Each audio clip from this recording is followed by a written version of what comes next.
All right, welcome back to the Mo Money, Mo Problems podcast. I'm your host, Matt Foreman, and today we got Couri Leuschner from Botanical Solutions in North Salem, New York.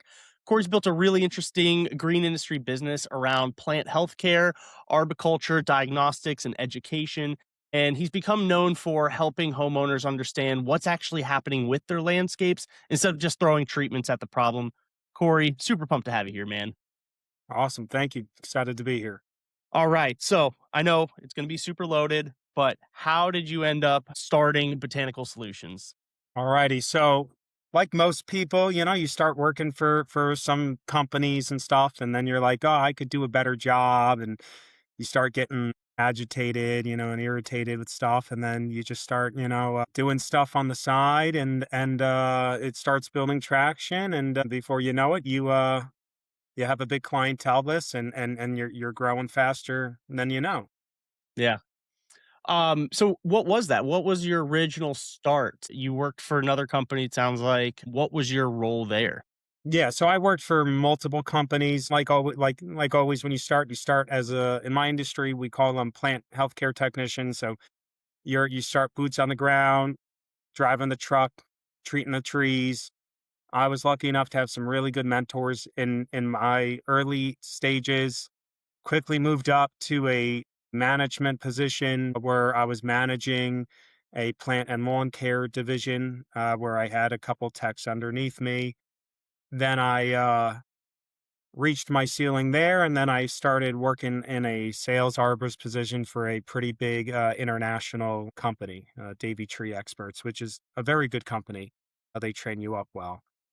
And then from there, I decided to branch out and start my own thing, and haven't looked back Cool. since. So when you founded it, did it look like what it looks like today? Did you start with some services that you changed or removed? What did Botanical Solutions look like at the beginning?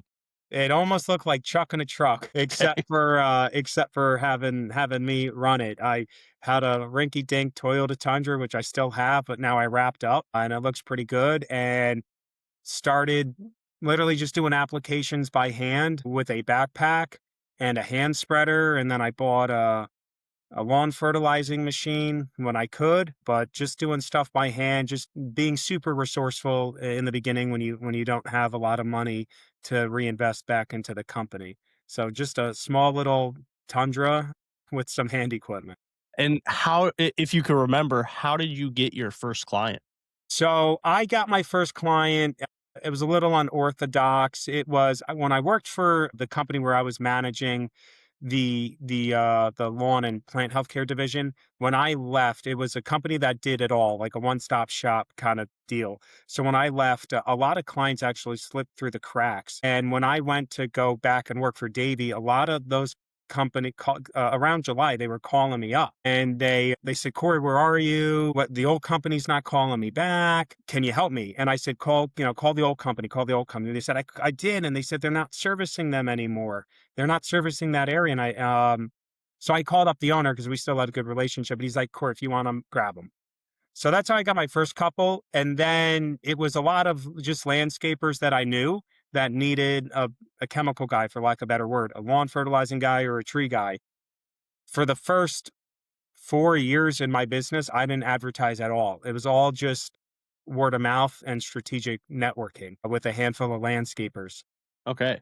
And so, correct me if I'm wrong, but you're an ISO arborist, right? Certified arborist? Sorry, ISA certified arborist? Yeah, I'm actually a board certified master arborist. I got Oh, that a fantastic. couple years ago. Yeah, which is it's it's cool to have, I guess, on your business card. But you can't get, as far as I know, you can't get any extra special jobs. But a lot of clients like to say they have a master arborist instead of just a certified arborist. Sure. And I mean, obviously, the experience is gonna be super helpful, especially when, people are trusting you with, like, especially, like, very large, expensive trees. So, and I know something that you're doing right now, and I love watching these videos. You make your own content, right?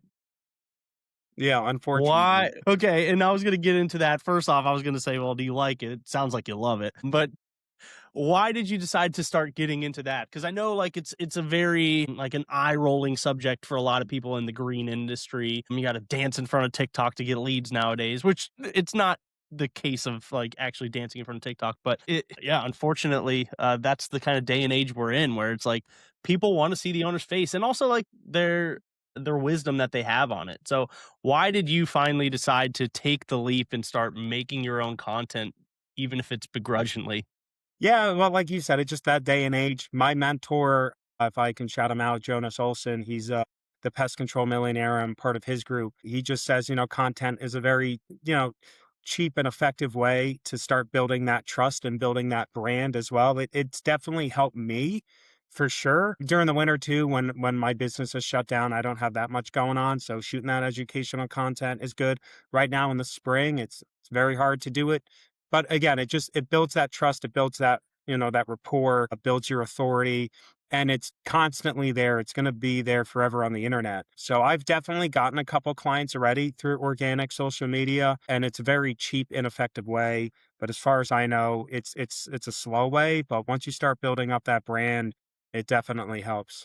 Without a doubt. Yeah. I mean, it's it can be frustrating, especially when you start because it's like you're building these videos that are going to go to nobody. And you just have to be consistent with it. You got to keep just stay in front of the camera. And obviously, like early on, it's never comfortable. It's never comfortable for anybody. You're just talking to nobody. And then, yeah, you upload it, you get 5 views over the next 2 weeks, and you're like, "What am I doing this for?" But you keep doing it, and to your point, yeah, it's gonna continue growing. It's going to stay there too, so people are going to see like, "Okay, this guy's been doing this for a while." And you never know, like, when the right person comes along, they see the right video, that could be the trigger for them, but also, I mean, you're building not only Botanical's brand, you're building your own brand. You're an expert, and now nobody can debate you on that because you're putting out your content there. So I stand by it. Like, I also don't always love getting in front of a camera because, again, it's just like, is anybody even going to watch this? Is it going to be repetitive? Blah, blah, blah. But people love it. So yeah, sometimes that's not the new like amount of hard work. So I would say just keep sticking with it, man. I know we've had other talks about that. Like I said, I love the videos. I think they're great. What's been like whenever you come up with the content that you're making, like what do you do? Like if you're about to get in front of a camera, what do you tell yourself like, all right, I'm going to make content on what and how do you even get started on that? I literally just well, during the winter, I was just driving around, and when I would look at a tree, I would say, what would I do to that tree? If that was my tree, what would my recommendations be?" And then I would just get the tripod out, throw on the mic, and be like, "Hey, here we have a sugar maple, and this is why I would cable it, or this is why I wouldn't cable it," and stuff like that. That's for shooting tree content. I think is for me, it's pretty easy because I just go in there and I'm just going to give a recommendation. This is what I would do to this tree. What I've noticed is like the cabling even though I don't do any type of like general tree work, pruning, removals, cabling, people love my cabling videos. I would get like, for me, thousands or tens of thousands of views on one of those, which I thought was surprising. So I would go up to a tree and be like, this is why I would not cable this tree, or this is why I would cable this tree. And, and that just works. So, now I'm trying to shoot more content for plant healthcare, diagnosing stuff now that, leaves are out. This is how you know if boxwoods have blight. But yeah, I just get my inspiration by just driving around and I'm like, oh, hey, look, this is whatever a dogwood. Dogwoods get this. So this is how you treat it. This is how you diagnose it. So I'm just looking at the tree and then treating it like if I was on an appointment and giving a consultation. Yeah. And so you mentioned earlier Pest Control Millionaires, right? So talk to me about that. How did you come across them? Why did you decide to join it? What is that even? Well, so I found that guy through content because he was just posting a lot of content and when he started his pest control company, right? And even though I don't do pest control, it's all outdoor home service, green industry services. And pretty much it's a group of pest control and lawn fertilization companies or any type of home service companies. And they teach you how to market in-house, right? So you don't have to hire marketing companies until you get too big. And you just meet once a week and you get access to some pretty high level guys and you just talk on a weekly cadence of like hey, I'm having this issue. Mostly the business side and the marketing side, not like I'm having an issue with bed bugs. How do I get rid of that? So it's a pretty good networking group, and it's just a good skill to have. Just so if you have a marketing company that doesn't know what they're doing, then you can just pull the trigger and do it on yourself, because I used to fight that all the time. I was like the biggest like anti-advocate about marketing this and that, because all the companies I ever worked for never really marketed or advertised. They were such big local companies that had such local brands that it was all word of mouth. But now I realize that you have to, if you have a good service or offer, you got to let people know. Yeah. So, becoming part of this group, would you recommend something like that to others? I mean, it sounds like it's sort of like a peer group of mentors for you. Do you get a lot of value out of that? It was probably the best 5 grand I've ever spent. Because Nice. they teach you how to market. They also teach you how to scale the business and delegate, which is some of the weaknesses I had in the business. Because I only, the biggest company I ever worked for besides Davy that I managed was like a little under like $1 million. So when you start growing, you have to level up yourself too. So just network and contacts to have. Yeah. Yeah, it's I always recommend this to people, especially like when they're starting a new business, because to your point, there are going to be certain things within the business that you may not be an expert at. Like obviously you know your craft, you know what you're doing, but the business side of it can be very different. So I'm always a big advocate of learning from others, learning with others. You might have strengths that other people are weak at, and so you can kind of have those conversations and help people. And so I'm all about that kind of peer group space, and really helping everybody kind of learn and level up what they're already doing. Now, okay, so we got the business. You've learned from other people. You're building content. What is you specifically like? What does your normal day look like? What does your normal week look? So I actually just got out of the truck this week. I finally trained up enough technicians where I can get out, which is great. So right now, since I'm not a crazy big company in my area still, I'm still trying to focus on quality control. So I'm out inspecting my clients' properties. With my programs, they have them where I come out once a month if I'm doing the work or if I'm not doing the work, and I write up reports for them. I work in an area where it's very high value properties. I'm dealing with high value trees and landscapes. So my clients expect a certain level of customer service. I always joke that we're in the customer service business. We just so happen to do tree care and lawn care. Very true. So, having that, just doing the quality control.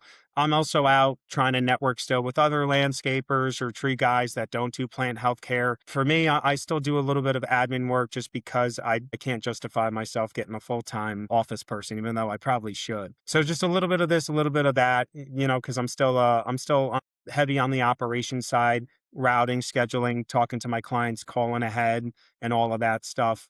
For me, yeah, I could have a CSR do the call aheads, but I still like texting the clients, letting them know so then they can communicate with me. But that's just how I do it. I know everyone's different, but that's just how I've always done it.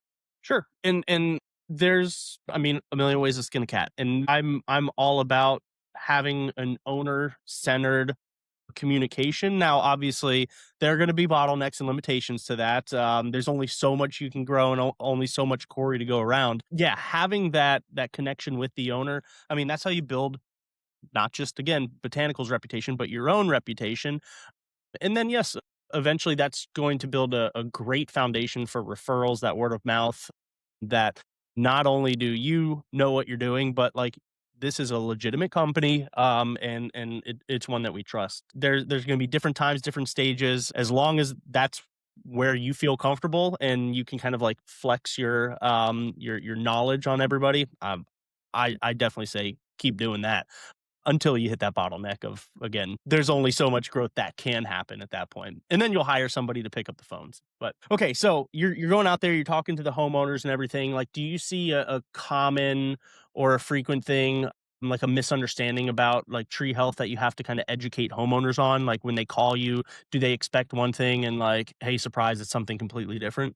Yeah, I mean that's a good question. It's a little bit of this, a little bit of that. I'm sure in my area, it's a lot of cultural practices that I'm dealing with: overwatering, underwatering, definitely wrong tree in the wrong place, a lot of over mulching from landscapers or homeowners.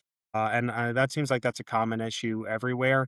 And then in my area, it's more specific insect and diseases that I'm dealing with. So a lot of diseases up in this area in New York because it's wet and it's humid. And then beech leaf disease is getting pretty prevalent. Spotted lanternfly still an issue. A little bit of emerald ash borer with whatever ash trees are still alive.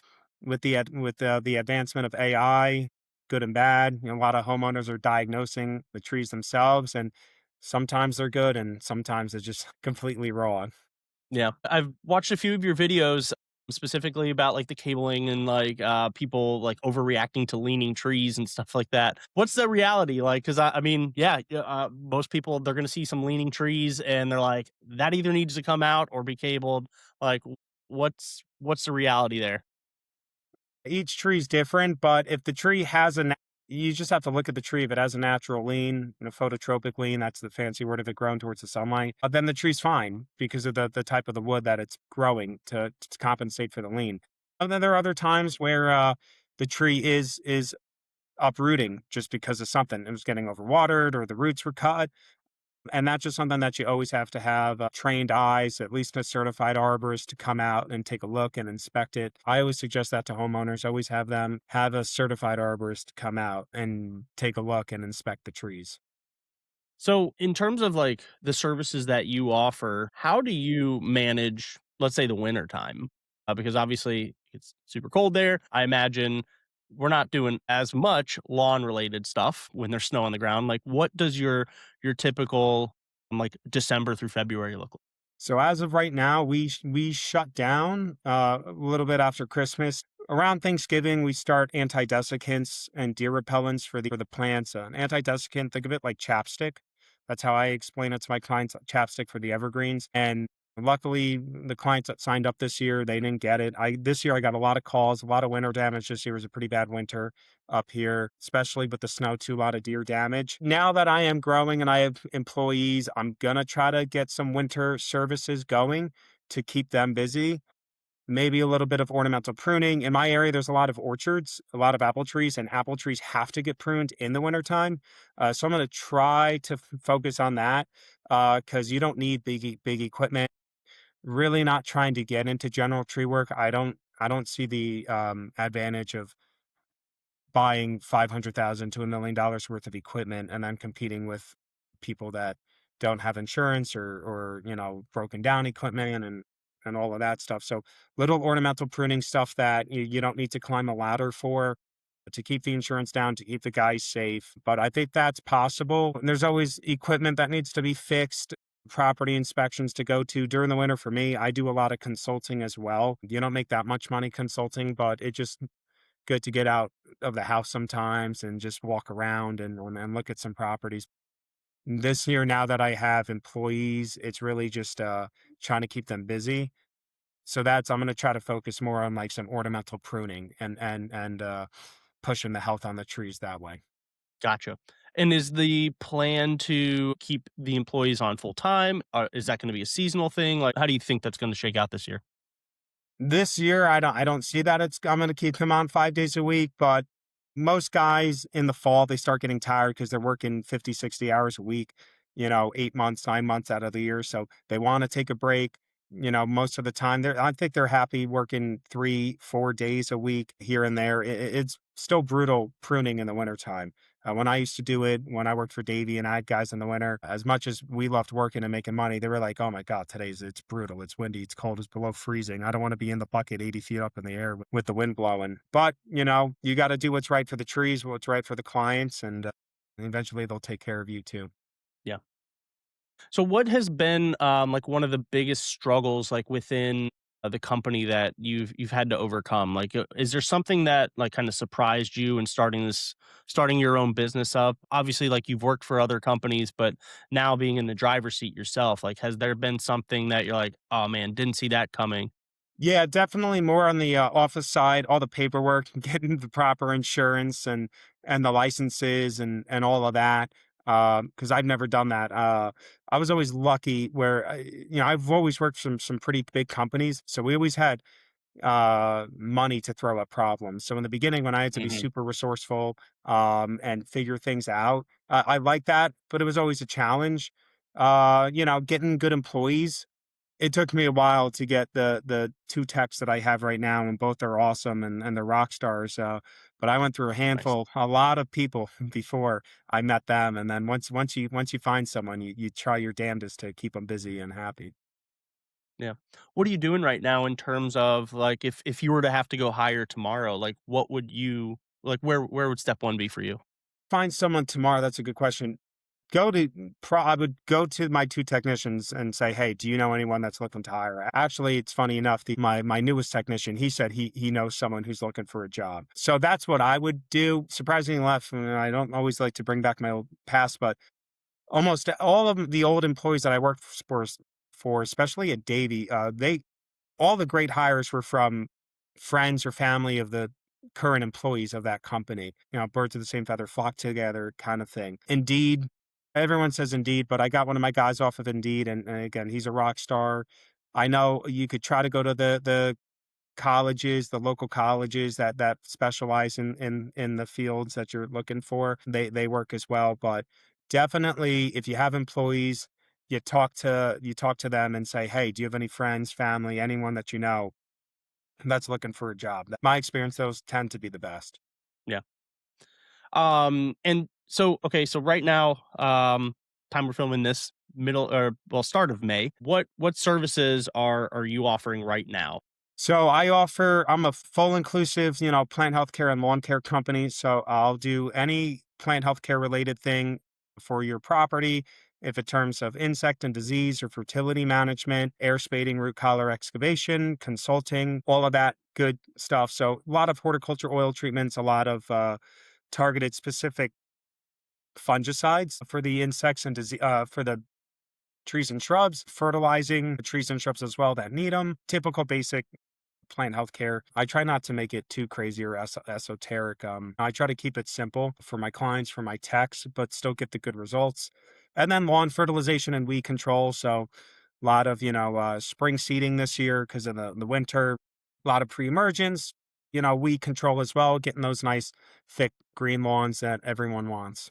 So when somebody contacts you, because you obviously, like, you get into the science of everything, like, at least yourself, like, how do you bridge that gap in helping them understand maybe what they really need versus what they originally called for? Like, are you getting calls that it takes some, like, education on getting them on the right system or program? Like, what does a typical sales cycle look like for you?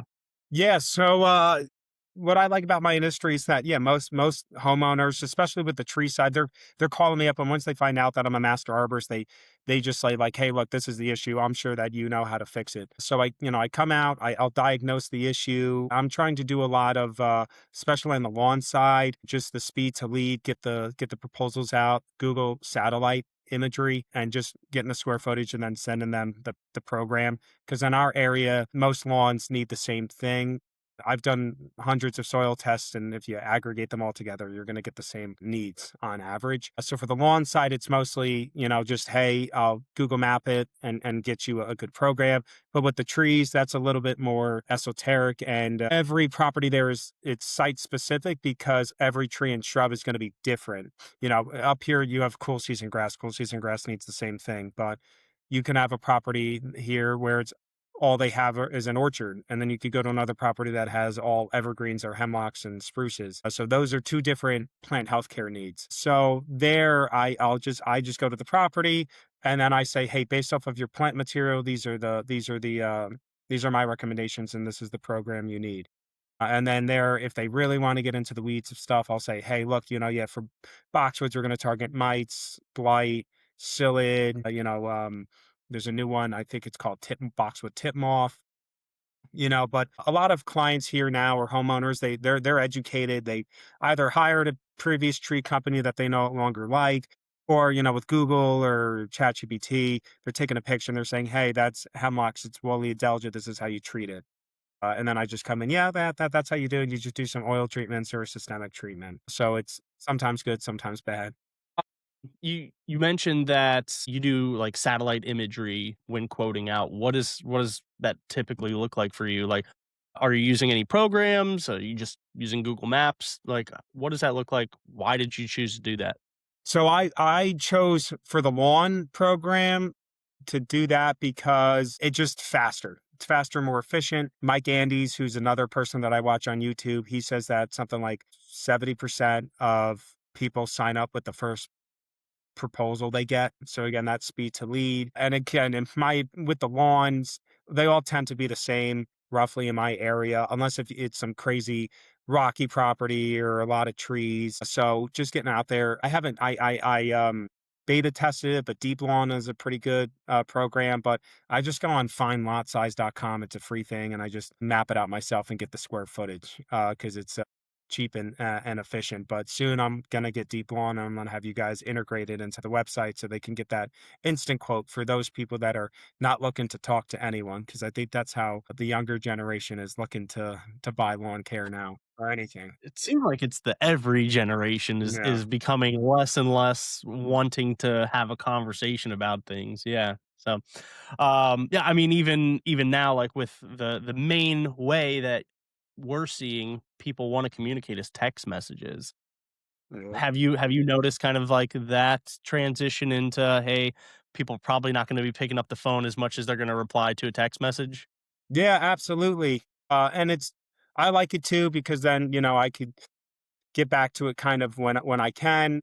That's how I do my call aheads. I don't really call anymore. I just text and I just say, hey, let you know we're coming out tomorrow for XYZ services.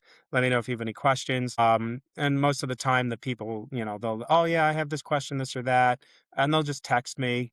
You still have those people that want to talk. And sometimes there are some conversations where it's just like, hey, it's just going to be easier if we talk for 30 seconds instead of texting for 3 minutes. Yeah. Yeah. Um, so what are your what's your typical customer like lifetime value or lifetime journey look like? I mean, do you do are you offering any programs? Do you do a monthly, annual? Is it just one time things? What does that look like on average for your clients? Obviously, you have a bunch of different services, but what does that typically look like? Yeah, so I'm still very young, so I don't have a total LTV. But if I was to, uh, you know, make a wild guess, I would say my average client stays with me for 3 years right now. I'm trying to get That's that up great. higher. I have some. I think that's still pretty low. I mean, you're still so new. Yeah, I think it's wonderful. yeah. So obviously, you want to. I only want to lose my clients if either I die, they move, or I move, right? But that's never going to happen. You're never going to please everyone. In terms of my services, I try to always avoid the one-off treatments, especially in my service line. One treatment's never going to fix an issue. Now, I do have some clients where, like, I'll inject a elm tree for Dutch elm disease, and it's every other year, so that's on a 2-year basis.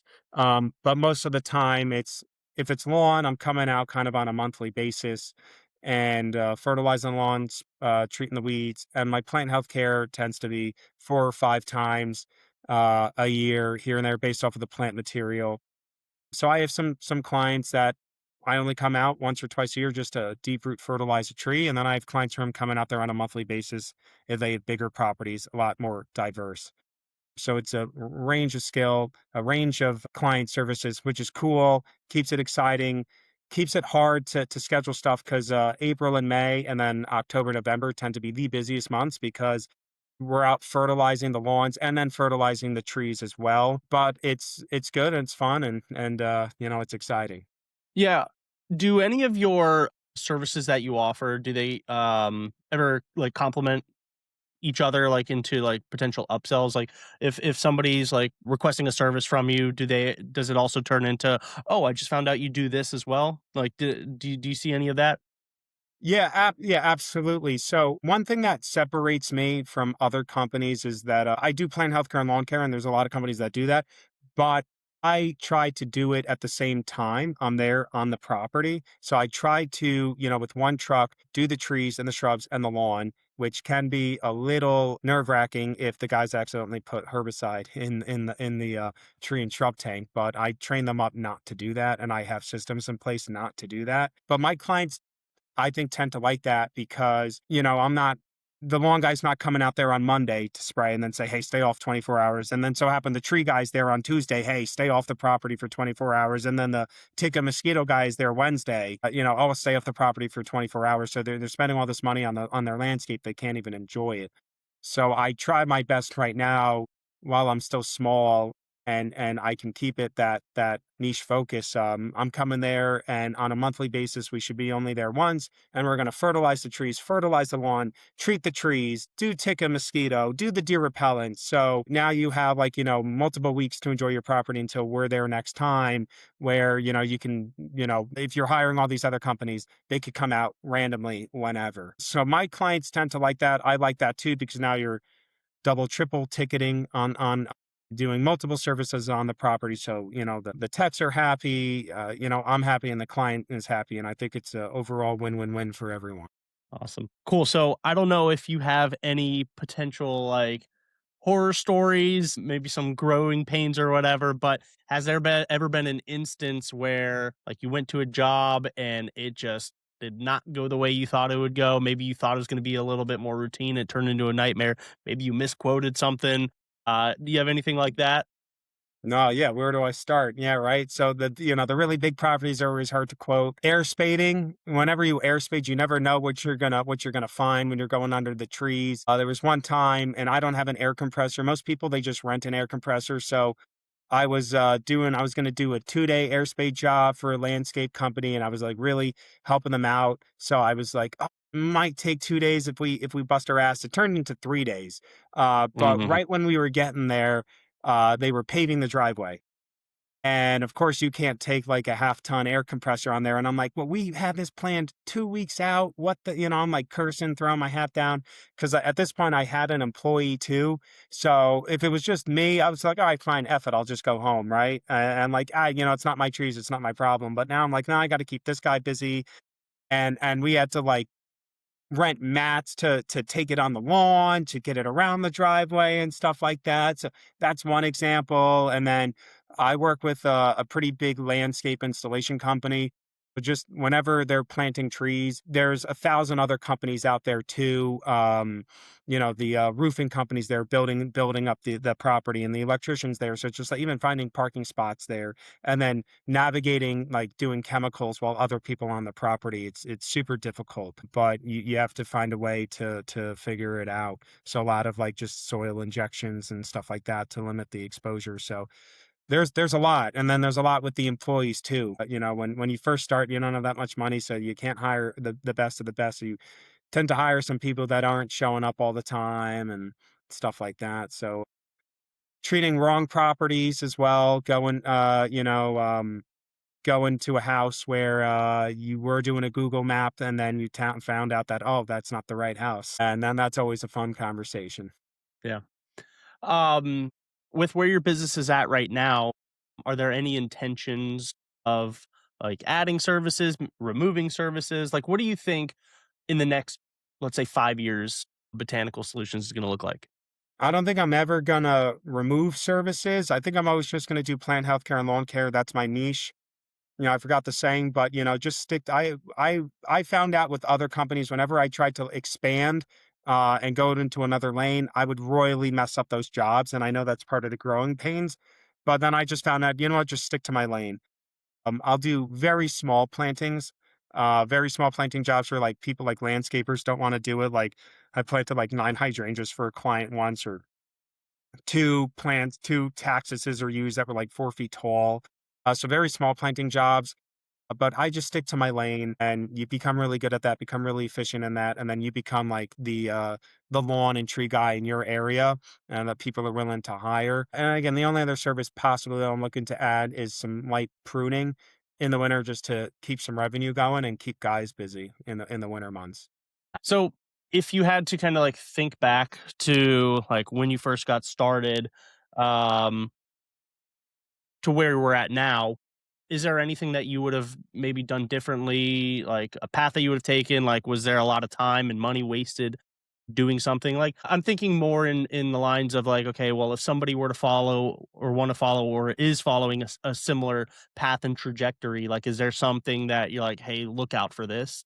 Yeah, absolutely. So I really took my time growing. I just wanted word of mouth. I wanted to keep that quality up, and keeping quality is important. But I would definitely, depending on your skill set, get a good technician and find a way to keep them busy, and then just grow your company as much as possible through advertising. Of course, that's easier said than done now when you have a bigger base and you have money to throw into Meta ads or Google ads and or door hangers and stuff like that. But get out of the truck as fast as possible. That's what my mentor says. And boy, that's true.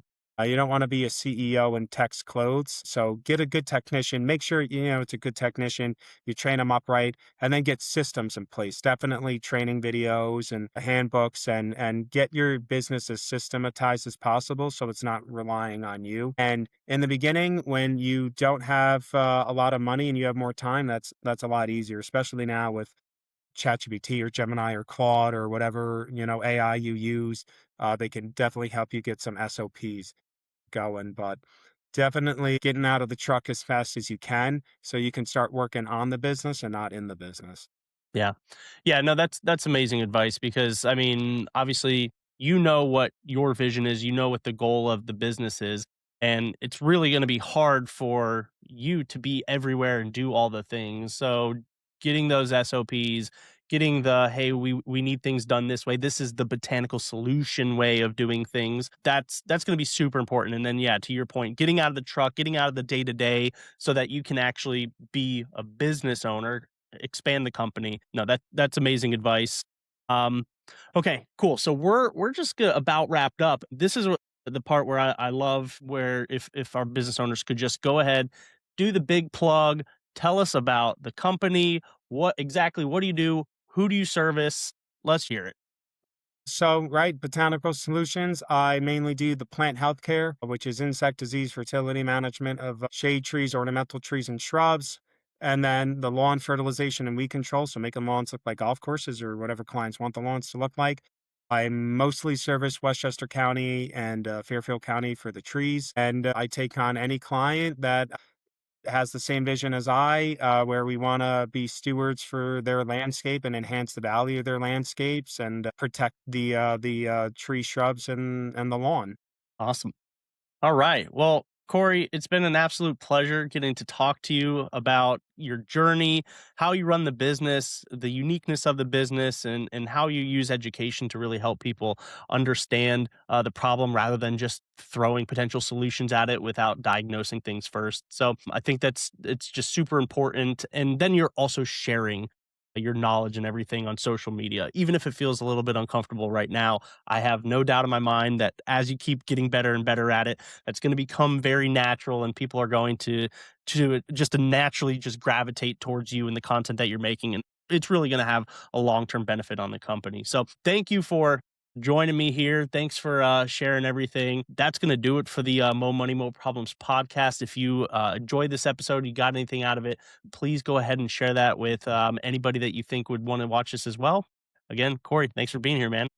All righty. Thank you. Righty.